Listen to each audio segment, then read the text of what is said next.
Burkina Faso la matoni ela nyama. Wayi 72 heures après des manifestations dénonçant une nouvelle tentative de coup d'État, l'exécutif burkinabé donne des détails.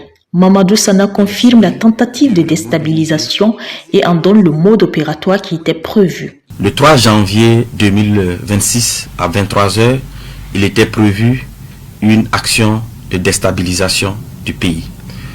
Cela allait se faire par une série d'assassinats ciblés des autorités civiles et militaires, en commençant par la neutralisation du camarade capitaine Ibrahim Traoré, chef de l'État, président du Faso, soit à bout portant, soit par une action pour miner son domicile.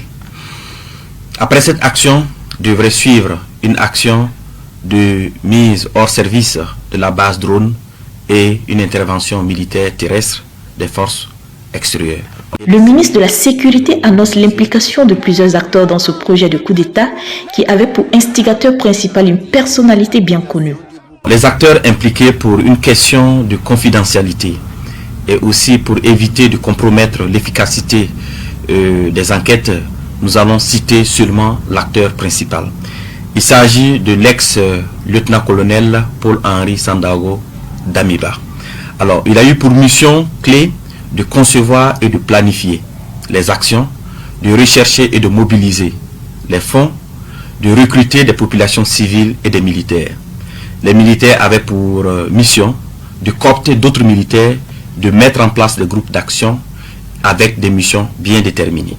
Et les civils devraient mobiliser des populations, leurs adeptes, pour que après l'action militaire, ils puissent mobiliser leurs adeptes pour pouvoir soutenir l'action militaire. Pour financer le projet, des fonds sont arrivés d'un pays voisin. La dernière opération a, selon le ministre, mobilisé un montant de 70 millions de francs CFA.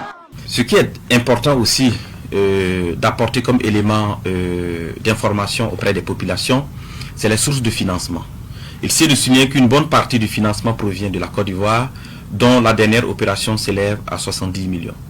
Alors, je tiens aussi à souligner que les interpellations se poursuivent, ainsi que le démantèlement des réseaux.